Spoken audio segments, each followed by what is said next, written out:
السلام علیکم ورحمۃ اللہ وبرکاتہ حامدا و مصلیا اما بعد.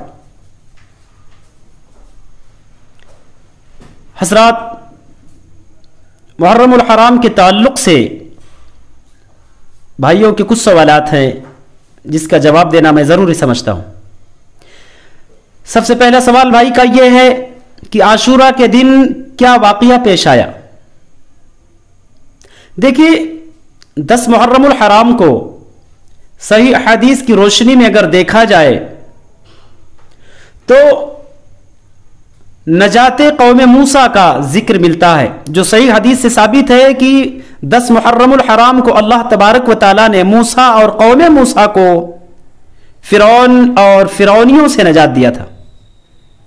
اس کے علاوہ دیگر واقعات جو مسند احمد کے اندر، سنن بہقی کے اندر موجود ہیں حدیث میں، وہ ضعیف اور موضوع روایات ہیں. ایک روایت کے اندر ہے جو کہ مسند احمد کی روایت ہے کہ 10 محرم الحرام کو اللہ تبارک و تعالیٰ نے کشتی نوح کو نجات دی تھی، جودی پہاڑ پر جا کر لگی تھی، اس لیے 10 محرم کا روزہ رکھا جاتا ہے. ایک روایت کے اندر جو کہ سنن بہقی کے اور دیگر کتب میں موجود ہیں، اس روایت کے اندر یہ ہے کہ اللہ تبارک و تعالیٰ نے 10 محرم الحرام کو حضرت آدم کے توبہ کو قبول کیا. 10 محرم الحرام کو اللہ تعالیٰ نے حضرت ابراہیم علیہ السلام کو نجات دی.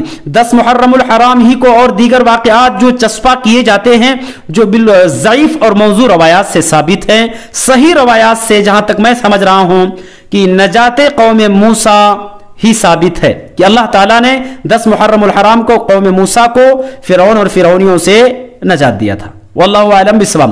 اور بھائی کا دوسرا سوال ہے کہ 10 محرم یعنی عاشورہ کے دن کا روزہ رکھنا کیسا ہے، یعنی فرض ہے، سنت ہے، واجب ہے، کیا؟ دیکھیے، 10 محرم عاشورہ کا روزہ یہ فرض نہیں ہے، یہ فرض نہیں، سنت ہے. ہاں، افضل روزوں میں سے ہے، چونکہ اللہ کے نبی نے ارشاد فرمایا کہ عاشورہ کا جو روزہ ہے یکفر السنۃ الماضیہ، یہ عاشورہ کا روزہ ماضی ایک سال کے گزشتہ ایک سال کے گناہوں کا کفارہ، یعنی ایک سال کے گناہوں کو مٹا دیتا ہے عاشورہ کا روزہ، تو افضل روزوں میں سے ہے. اسی طریقے سے اللہ کے نبی نے ارشاد فرمایا کہ افضل الصیام بعد رمضان شہر اللہ المحرم، رمضان المبارک کے روزوں کے بعد سب سے افضل روزے محرم الحرام کے روزے. تو یہ ان دونوں روایتوں سے ثابت ہوتا ہے کہ محرم الحرام یعنی عاشورہ کا روزہ یا محرم کے مہینے کے کوئی بھی روزے افضل روزوں میں سے ہیں، لیکن فرض اور واجب نہیں بلکہ یہ سنت ہے. اللہ کے نبی دیکھیے جب مکہ میں تھے تو برابر عاشورہ کا روزہ رکھا کرتے تھے. مکہ سے ہجرت کر کے جب آپ مدینہ میں آئے اور مدینہ میں آنے کے بعد جب رمضان المبارک کے روزے فرض ہوئے تو اللہ کے نبی نے صحابہ کرام سے کہا کہ چاہو تو محرم کا روزہ عاشورہ کا روزہ رکھو اور چاہو تو نہ رکھو، اختیار دے دیا. تو ان تمام احادیث سے ثابت ہوتا ہے کہ عاشورہ کا روزہ فرض نہیں بلکہ سنت ہے. بھائی کا تیسرا سوال ہے کہ محرم میں شادی وغیرہ کرنا کیسا بہتر ہے؟ دیگر مہینوں کے مقابلے میں محرم الحرام کے مہینے میں شادی کرنا الحمدللہ نہایت ہی افضل، چونکہ شادی دین ہے. اللہ کے نبی نے کہا، بڑی پیاری حدیث ہے، اذا تزوج العبد فقد استکمل نصف الدین، ابن آدم جب شادی کر لیتا ہے تو وہ اپنا آدھا دین مکمل کر لیتا ہے. اللہ اکبر. شادی کو نبی مکرم نے آدھا دین قرار دیا ہے، آدھا دین. تو ظاہر سی بات ہے کہ جب شادی دین ہے تو محرم الحرام کے مہینے میں دین پر عمل کیوں نہیں کیا جا سکتا؟ یہ حدیث بالکل واضح ہے کہ جب وہ شادی دین ہے تو اس افضل مہینے میں شادی کا کرنا بھی افضل ہے. کوئی بھی نیک کام کرنا شادی دین کا ایک حصہ ہے. شادی نیک کاموں میں سے ہے، نیکیوں میں سے، اعمال صالحہ میں سے ہے، اچھے اعمال میں سے ہے. تو ظاہر سی بات ہے کہ شادی ایک اچھا عمل ہے، صالح عمل ہے. تو محرم الحرام یعنی افضل مہینے میں کیوں نہیں کر سکتے؟ بالکل کیا جا سکتا ہے. یہ بدعقیدگی ہے لوگوں کے اندر کہ اس مہینے میں شادی نہیں کرنا چاہیے. استغفر اللہ، نعوذ باللہ. ان لوگوں کو قرآن اور حدیث کا صحیح مطالعہ کرنا چاہیے، سیرت نبویہ کا مطالعہ کرنا چاہیے، پڑھنا چاہیے، سیرت صحابہ کو صحیح طریقے سے پڑھنا چاہیے اور ان کے واقعات سے جو ہے نصیحت حاصل کرنی چاہیے. صحابہ کرام اس مہینے میں شادیاں کیا کرتے تھے، تابعین اس مہینے میں شادیاں کیا کرتے تھے. یہ نحوست والا مہینہ نہیں، اور کوئی بھی مہینہ جو ہے نحوست والا نہیں ہوتا، کوئی دن نحوست والا نہیں ہوتا، کوئی گھنٹہ کوئی گھڑی نحوست والا نہیں ہوتا، کوئی رات اور دن نحوست والا نہیں ہوتا. لوگوں کے سوچ منحوس ہو چکے، لوگوں کے سوچ غلط اور گندے ہو چکے. لہذا محرم الحرام کے مہینے میں شادی کیا جا سکتا. شادی دین ہے، ایک اچھا عمل ہے، تو ظاہر سی بات ہے کہ جب اچھا عمل ہے تو افضل مہینے میں بالکل کر سکتے، بدرجہ اولا دیگر مہینوں کے مقابلے میں محرم الحرام کے مہینے میں کیا جا سکتا ہے. واللہ اعلم بالصواب. بھائی کا چوتھا سوال ہے حضرت حسین پر غم منانا کیسا؟ میں آپ کو بتاؤں، غم جو ہے دل کے اندر رکھ سکتے ہیں، اس کو کسی شکل میں ظاہر کرنا، دودھ اور پانی کے سبیلوں کے شکل میں، بریانیوں کے شکل میں، ناچ اور گانوں کے شکل میں، اور اسی طرح بھنگڑوں کے شکل میں، ڈھول اور تاسوں کے شکل میں، تعزیہ داری کے شکل میں، کسی بھی شکل میں اس غم کا ظاہر کرنا حرام ہے. کسی بھی شکل میں شہادت حسین کے غم کا ظاہر کرنا، اور صرف محرم میں کیوں، ہم جب سے ہمیں علم ہوا اس شہادت کا، اس وقت سے اس شہادت کی ٹیس ہم تمام مسلمانوں کے دل میں ہے اور احساس ہے کہ حضرت حسین پر ظلم ہوا، ان کے ساتھ غلط ہوا، احساس بھی ہے. لیکن احساس کا مطلب یہ تھوڑا ہونا ہے کہ ناچنا گانا شروع کر دے، تعزیہ داری شروع کر دے، ناچ اور بھگڑے لگانا شروع کر دے، اور اسی طریقے سے دودھ اور پانی کی سبیلیں لگانا شروع کر دے، شربت کی سبیلیں لگانا شروع کر دے، بریانی پکانا شروع کر دے. یہ ساری چیزیں بالکل غلط ہیں.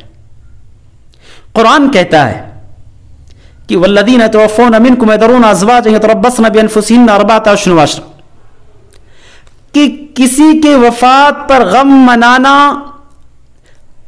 اللہ تبارک و تعالیٰ نے ارشاد فرمایا کہ اگر کسی عورت کا شوہر مر جائے تو 4 مہینہ 10 دن تک وہ سوگ منا سکتی ہے، غم کر سکتی ہے، اس سے زیادہ نہیں. عام لوگ مردوں کے لیے صرف 3 دن، عورت اپنے شوہر کی وفات پر 4 مہینہ 10 دن اور عدت گزار سکتی ہے، یعنی تھوڑا غم کر سکتی ہے. اور عام لوگ یعنی مرد کے لیے صرف 3 دن جو ہے غم منا سکتے، اس سے زیادہ کا نہیں. اور حضرت حسین رضی اللہ تعالیٰ عنہ کی شہادت کو سینکڑوں سال ہو گئے، 1400 سال گزر چکے. اور حضرات بڑے اہم بات ہے، حضرت حسین رضی اللہ تعالیٰ عنہ کی شہادت کی طرح سے ان سے پہلے بھی بڑی بڑی شخصیتیں شہید ہوئی. خلیفہ ثانی عمر بن خطاب رضی اللہ تعالیٰ عنہ بھی شہید کیے گئے، جن کے مقام اور مرتبے کا یہ عالم تھا کہ لسان نبوت نے کہا کہ اگر میرے بعد کوئی نبی ہوتا تو عمر بن خطاب ہوتے رضی اللہ تعالی عنہ وارضا. اور اسی طریقے سے حضرت حسین رضی اللہ تعالی عنہ کے مقام کا یہ عالم تھا کہ اللہ تبارک و تعالی نے آپ کی کئی باتوں کی موافقت میں قرآن مقدس کی کئی ایک آیت نازل فرمائی. یعنی اتنی عظیم المرتبت والی شخصیت جس کو جو ہے مظلومیت کے عالم میں شہید کیا گیا، ظالم نے شہید کر ڈالا، تو ظاہر سی بات ہے کہ اتنی عظیم شخصیت کی شہادت کا غم نہیں منا سکتے. اور یہ ظالم جو آج غم منا رہے ہیں، حضرت حسین کی شہادت سے پہلے حضرت عمر بن خطاب رضی اللہ تعالیٰ عنہ کی شہادت کا غم منائیں، ان کے بعد حضرت عثمان بن عفان رضی اللہ تعالیٰ عنہ کی شہادت کا غم منائیں. یہ دونوں شخصیتیں کہ حضرت حسین رضی اللہ تعالیٰ عنہ سے کمتر ہیں؟ بالکل بھی نہیں. یہ دونوں شخصیات بھی عظیم المرتبت والی شخصیتیں ہیں. حضرت عثمان بن عفان رضی اللہ تعالیٰ عنہ کے مقام کا یہ عالم ہے کہ اللہ کے نبی نے کہا، منبر رسول پر چڑھ کر کے کہا تھا کہ اے عثمان، آج کے بعد سے تم جو عمل چاہو کر ڈالو، کوئی بھی عمل تمہیں جنت میں جانے سے مانے نہیں، کوئی بھی عمل تمہیں جنت میں جانے سے نہیں روک سکتا. اور جن کے حیا کا احترام فرشتوں نے کیا، جن کے مقام کا یہ عالم ہے کہ اللہ کے نبی کی 2 بیٹیاں جس شخصیت سے بیاہی ہیں، وہ حضرت عثمان جنہیں ذوالنورین کا لقب ملا، جسے جو ہے ذوالنورین کا خطاب ملا، ایسی شخصیت کو بھی شہید کیا گیا. حضرات، ہم جو ہے حضرت حسین رضی اللہ تعالیٰ عنہ کی شہادت کا غم کسی شکل میں بالکل بھی نہیں بنا سکتے. ہاں، غم ہے، انہیں شہید کیا گیا، یقیناً اس کی تکلیف ہمیں ہے، اس کا درد، اس کا غم ہمارے دل میں، لیکن اس کو کسی شکل میں ظاہر نہیں کر سکتے. بھائی کا 5واں سوال،